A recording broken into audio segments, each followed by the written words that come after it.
Woo. Hi, Wesley. Hi. Hey, AJ. How are you? Hey, guys. So I have 30 minutes, and I thought to join on live here. Ooh, this is fun. Hello. Hello, Sonia. Hi. Hi, Michael. Hi. How are you? Ask me anything real estate. So I have 30 minutes before I put the kids to sleep. So I was like, let me join live here for a while. People keep telling me you don't do any lives anymore. So I try to do these frequently. Can you talk about tax deed? Ooh, that's a good one. Hi. So what do you want to know about tax deed? Because that's a huge topic. What is Section 8 housing? How can you profit off of it in real estate? All right, that's one of my topics actually. One of my favorite exit strategy. So Section 8 is a government housing program. The federal government helps subsidize people in rent. You're gonna see a lot of notification. Ignore them. They're from my cameras, from my properties. I have an account, so my property manager sees them and I see them. But Section 8 is a government program that is implemented years ago. So basically what it does is it's government stepping in to help people that earn below average, to help them subsidize in rent. So either they pay 100% of their rent, or they pay 90% or 95 or 80%, depending on if they have a job or no. So if, for example, you make 40,000 or 30,000 a year, that's below average for some states, right? So every state has their own level of average income that a household or one person can get. So if the average household is 40,000, you make 36,000 a year, you can apply for Section 8. And sometimes it's not just the income. If you have a child that needs support, like special needs, you can apply. So different categories that you can apply. So when you apply, and this is in every state, every county, you apply and the government will start paying your rent for you. So it pays the rent on the first of the month. So basically what it does, what happened is the person that's eligible, they go through the process of applying and they vet them and all the process that they have, and they finally give them a document called RFT. So that RFT document is what they take to go and find properties. So they will come to a landlord like me and say, hey, I have an RFT, I'm approved for a 3-bedroom house, so I'm looking for a 3-bedroom house. So you rent it out for them. If you rent it out for them, they, of course, there's steps included, every step detailed. But at the end of the day, what happened is, after the city gets all your information as a landlord that you're looking to rent to this Section 8 tenant, then they put you in the system and you get automatic pays for the rent. So the tenant doesn't pay you anything. But sometimes the tenant will pay you, for example, some of my tenants, one of them pay me $36. One of them, I think, is $19. That's because even though the rent is $1,500, the government pays 90-something% for their rent. So that's Section 8 program.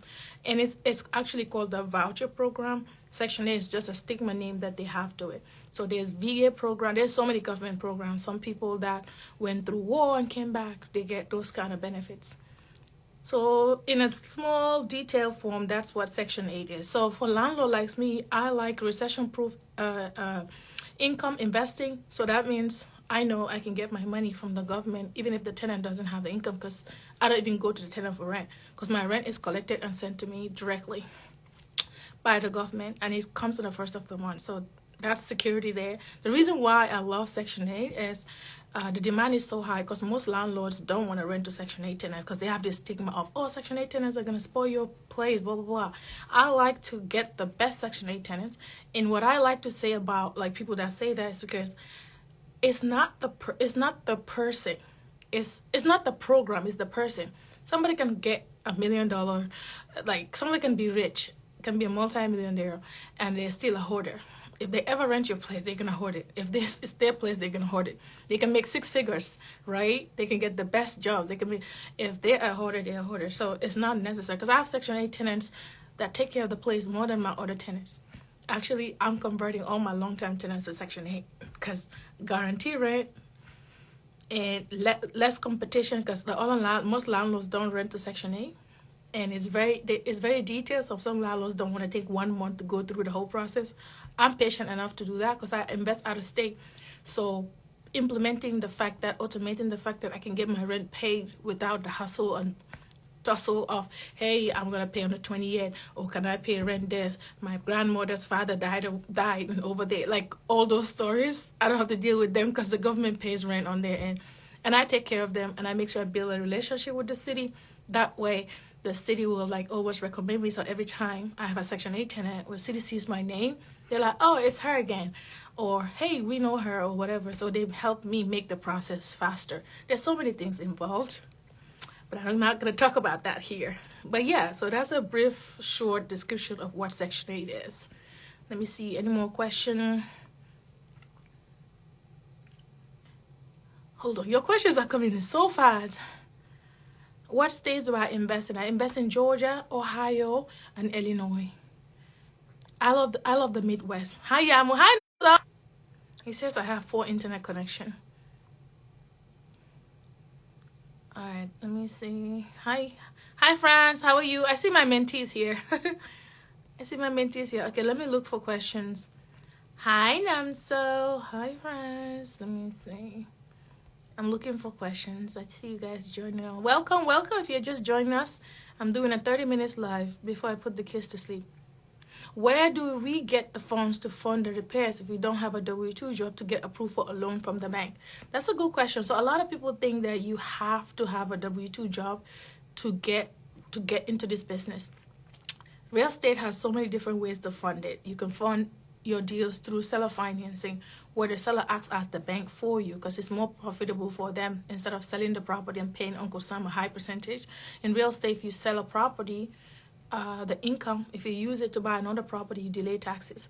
So somebody who's retiring and looking to retire, if you buy from them and have them be seller financing, that's option, and it's 100% beneficial for them and for you. So you get to put small percentage down and you assume the loan or assume the property, and then you pay them until you pay it off, and doesn't go on your credit. There are other ways as hard money lenders. Hard money lenders will lend you without asking for your W-2. I mean, they don't even care about your W-2. They don't ask for that. It's based on the property.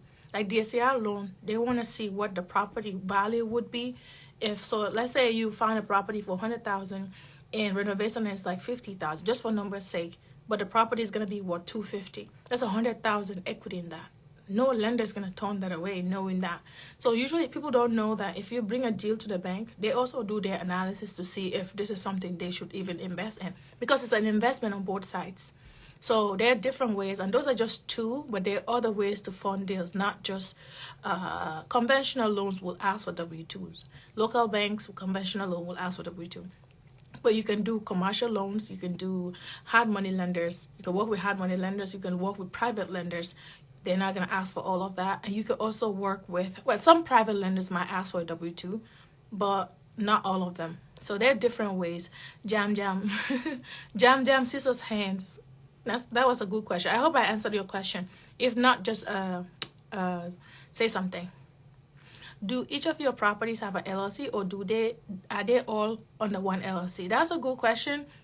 And I don't like to talk about legal stuff. I'd rather you go consult with your CPA, because there's so much information in the internet telling you what you need to do with your LLCs.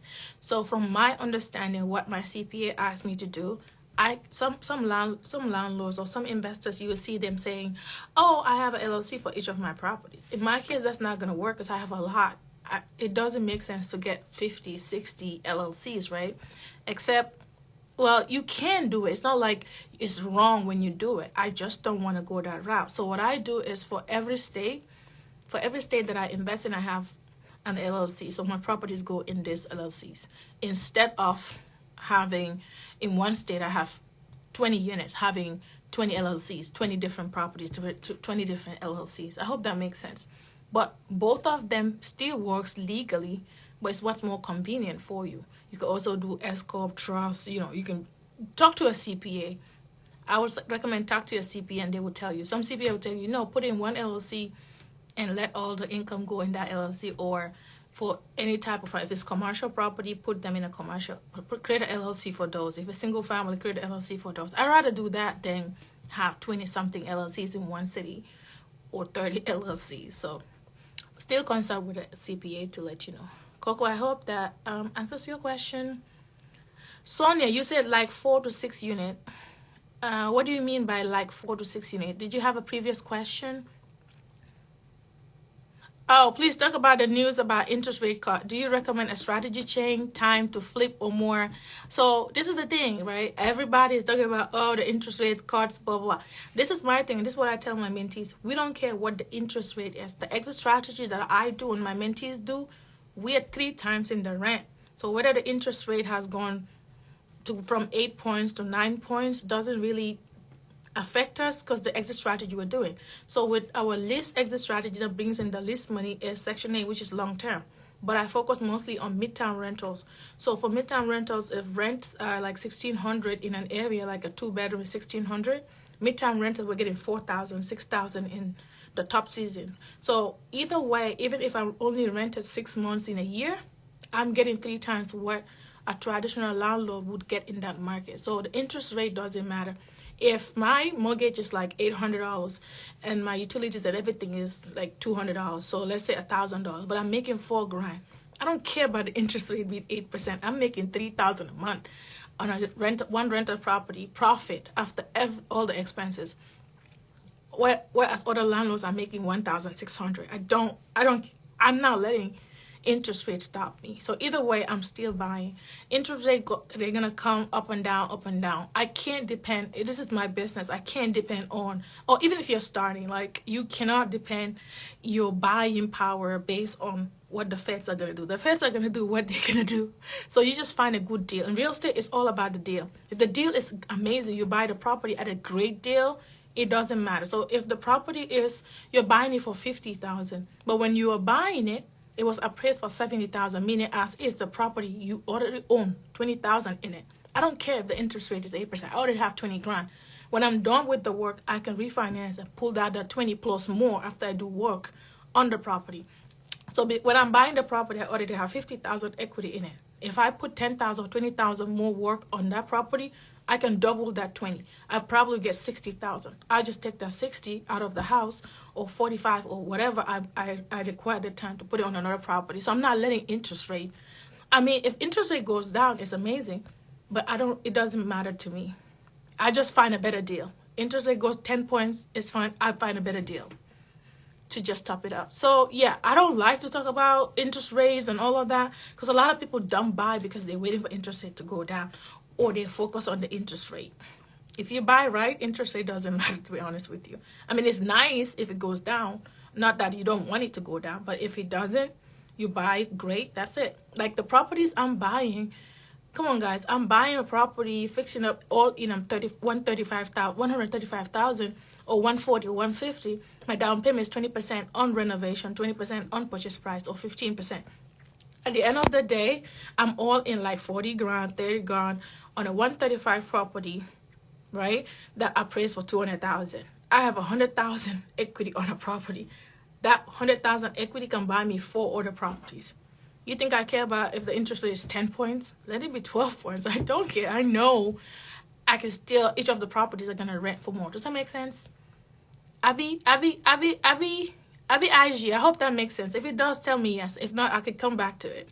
I know when I'm talking about real estate, I get too excited, and some of my mentees are here. They can attest to that. When we have a class, it's supposed to be 1 hour. I'm there 2 hours later. I'm still talking. All right, cool. All right, so I answered this question. Do all of your properties have LLC? How does someone buy a small apartment with little personal financing? So that question is very generic. The way I would answer that or approach that is this: finding a good lender and building a good team is great. What I mean by that is, and this is what I tell my students, right? It doesn't matter what you have. You start with what you have. So for me, when I started, I only had $8,000. When I say $8,000, everything inclusive, everything I have saved up for those 4 couple of months that I worked, that's all I have. Even closing costs I don't have. I negotiated for the seller to pay for the closing costs. So the banks that I work with usually just say, how much do you have saved up? So you can say, I have mentees that would say, I only have $15K. And from the $15K, I need $5K for emergency. That's all I have. So I'm comfortable putting $10,000 down. So what they calculate is, what is the down payment of a property? That would be $10,000. So they will calculate that. So if $40,000 or $50,000 is what you're going to be approved for, they will say, well, with $10,000 as a down payment with closing costs, we can only approve you for a $45,000 property. So the approval letter that you get says 45,000, meaning you can look for properties in that price range. And trust me, we do find properties that are already rented sometimes on Section 8, right? Or needs a little work, and you can rent that on Section 8, or it's already rented on Section 8. So that's how they look at it. So sometimes somebody can say, well, I only have 15,000, but from the 15,000, I'm only comfortable putting down 12 because the rest of the money I need to save it for kids or this or that or that or emergency or rent that I'm renting right now, like my mortgage and all of that, or whatever expense that is. So they will just calculate based on that, how much can they fund you. So if you say you have 20,000, they say, well, 20,000, we can give you 100,000 loan.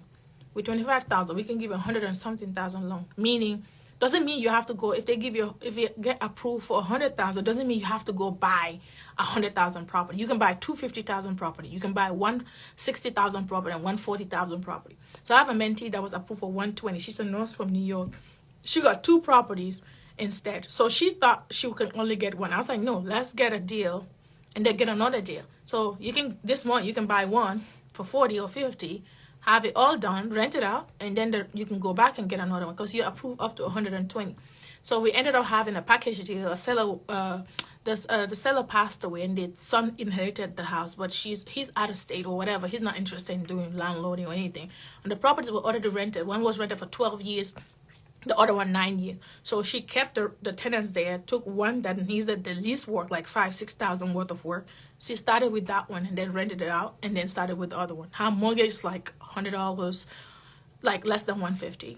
So a lot of people say, well, that's not well, a reminder to read the Quran. But it's a good reminder.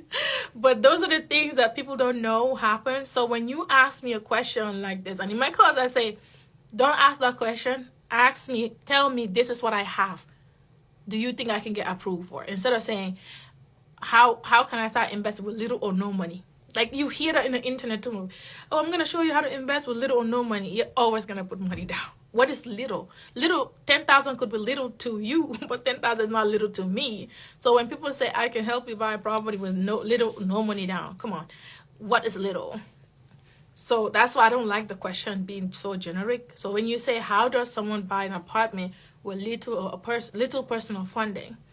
How much is your little personal funding? You might think 40,000 cannot buy you. Sorry, guys. I clicked on the camera and it went off. All right, but yeah. Now I forgot my chain of thought. Which state is that property in? Oh, it's in Illinois. I have some in Ohio that are way less than that. Way less than that. I have properties that are like 135, 140 all in, right? I'm only in 15,000. Some I'm in 16,000. But you're not gonna believe how much I'm making cash flow because those places are close to hospitals. They're close to companies that are renting from me. So it's like they pay me 10,000. Like this month, I can have a contract with a company for 6 months, and they pay me 10,000 each, and my mortgage and all my expenses like $1,200 or $1,000, right? So I'm making like 9,000 profit for 6 months straight, and then 2 months I don't get any tenant, and then the other 2 months I get a contract by a nurse, but they pay me 6,000 because it's only one nurse, or 4,000, which is okay. I'll still take that because I've already made so much money on that property. You see what I mean? That 60,000 could have bought me 3 other properties. So one deal. So a lot of you were like, "Ooh, is that believable?" Trust my mentees are here. They will tell you because I show them the numbers and they're doing it as well. So I don't like people to tell me that's not possible. That's not. Or I'm not finding those properties. Just because you're not finding them doesn't mean they don't exist. Right now, I don't want to say this, but I'm not gonna say until everything is finalized. But yeah. Yamu, did you respond to my question about not being in the community after being in your beginner and intermediate classes? You gushed us an offer for a month. Sri didn't reply. Help. Oh no, people have joined. Check your email. So she's asking this question, or he's asking this question because he was in the boot camp that I did for beginners and intermediate. I gave them a free 1 month to join the community. You have my email. You have Sri's email. If you email Sri and you want to add it, CC me or send me a message on Instagram. I'll make sure you add it because we have most of them already in the class. All right, so I didn't see your question. All right. Yep, that makes sense about the interest rate topic. Thank you, Avi. How do you get the 20% for DSR loan? How do I get it? You mean like I already have lenders that I work with, if that's what you're asking. So I've done multiple deals with different lenders. I like to work with local banks, and they do DSCR loans. So I always recommend working with local banks. So what I mean by that is, if you are looking for, let's say you're in Douglasville, Georgia, whatever, don't go to Chase Bank. Look for a community bank in Douglasville and try to work with those, because they're more flexible, they're more lenient, and they always have a proportion of income they need to help invest in the city. Where are you buying these properties? I buy in Illinois, Georgia, and Ohio. Where in Illinois do you invest? Judy, I'm not going to give you my market if that's what you're asking. Only my mentees know what cities I invest in, because that's what we do in our class. We're avoiding competition. Yes, Midwestern states, yep. How does buying with interest go with being a Muslim? Hi, so ex Shama, I don't know how to say your name. You already know the answer, because we're not supposed to take loans, so it's up to you what you want to do. But there are different ways to fund deals that you don't have to pay interest for. So find those. There are Islamic lenders lending available that you can check out. That's going to help you. You can do private lending. You can do partnerships. Okay, oops, hold on. Orlando is a good place for Section 8. Oh, everywhere is a good place for Section 8. Section 8 always pay more. So if the rents, traditional rents are going for like $1,000 for a studio, with Section 8, they will try to increase like $300 to make it more enticing to landlords. So you'll be like, okay, let me try to rent it Section 8 and try. Because most landlords don't want to rent it, so. How do we get into your coaching? I am so broke and need help. You're not broke. You can do this. You got this. I was broke too, if that's the case. But like I said, I started with $8,000. I started in a city that I can afford. I didn't start buying in Georgia because I couldn't afford Georgia. So I started buying in Illinois, in the Midwest, where it's cheaper. So any Midwestern, not any, but most Midwestern cities, they have higher income, rental income, and the prices of the properties, the ratio of prices to rent are lower. So you can try those.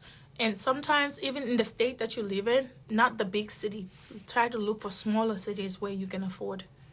To get into the coaching program, just send me a message, a DM, and I will send you all the information. Is your program in your program? Do you tell us how to find companies that find housing?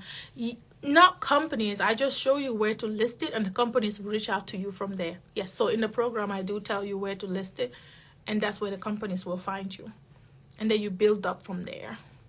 Because recommendation also works. Like most of the companies that come back to me, they're recommended from another company. How does your renovation period last after you've signed the deal?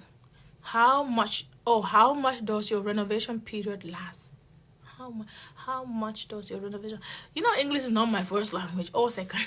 How much does your renovation period last after you have signed the deal? You mean how long does my renovation period last? If that's what you're asking. So that depends on the project. So I buy properties that need work. That's my favorite, the ones that I can put in work, right? Because I get it cheaper. I get it with less competition because it has a lot of work. A lot of people walk in, they're like, oh, this is too much project for me. I have teams already. I have contractors, I have the property manager. So everything is just ready to go, thanks to God. So it's more like, okay, a property that's going to be like something that I buy for turnkey probably needs $10,000-$15,000. That'll probably take like a week. A week or two, because my contractors, if they actually they actually stay at the property while they're fixing it. For example, they're fixing a 3-bedroom house, right? They will just come 2 days, do 1 bedroom, and that's where they will stay. Because if it's a 2 weeks renovation, they don't have to go back. So like they will stay from Monday to Friday, keep working, and Friday evening they leave, go to their families, and come back. So my contractor has his guys that he works with, subcontractors. So if it's a small renovation, it'll probably take a week or two. If it's like a medium renovation, that'll be different. If it's a gut rehab. Now the property I just completed now, That was so many issues, right? So that was supposed to take like 2-3 months max. It took up to 9 months, but we paused about 3 months waiting for the city to clear out all this problem. I don't want to get into that. I get anxiety just thinking about that. But alhamdulillah, now that is sorted. So it depends on how the project or how much. So like if I look at a property and I know I'm just gonna get, like after I check the calculation, I'm like, oh, after I'm done with this property, I'm gonna be all in 60,000, but the property is what, 80, or the property was 70. That's not a project I want to spend. I want to have my contractors working for 2 months. It's only 10 grand equity. Does that make sense? Even though I'm holding the property long term, so I'm buying whole investor, I don't sell the property, I hold it. So I still need to know that, okay, after work is done, I at least get 20,000 in this property, even though I'm gonna get rental income.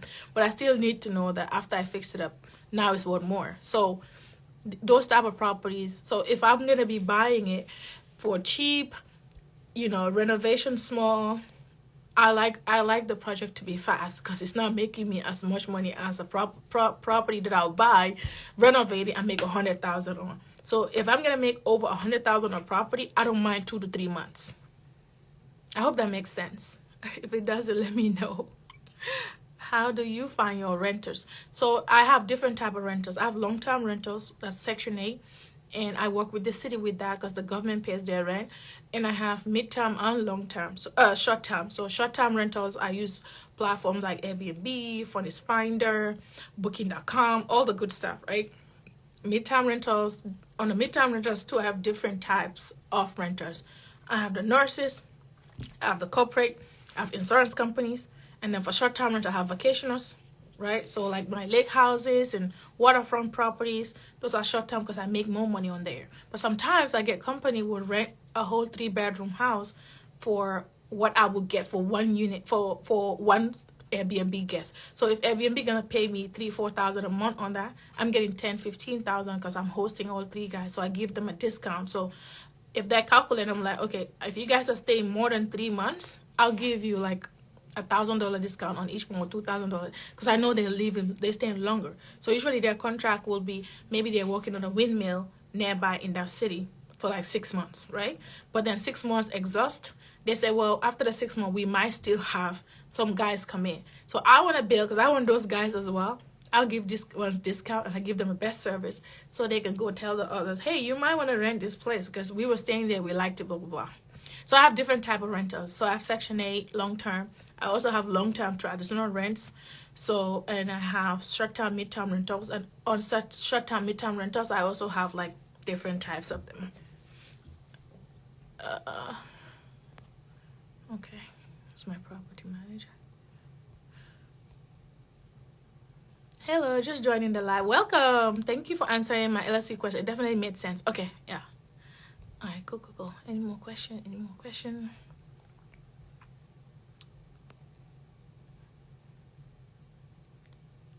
Wasi, you said, I mean to say 30% down payment with higher interest rate. I'm so sorry. I still didn't get the question. I forgot what your other question was. I'm so sorry. If you could write it all together so I can read it. I'm so sorry. I don't remember. Orlando is a good place. Yes. Section 8 is great. Hello, do you think it's safe to buy a property in Ohio? It is easy to rent it out. Yeah, that's one of my favorite markets. Ohio is amazing. So Oakland, Cleveland, everywhere, you cannot go wrong in Cleveland, Ohio. It's really good. Make sure you just do your market analysis to make sure you're buying at the right markets, the right areas.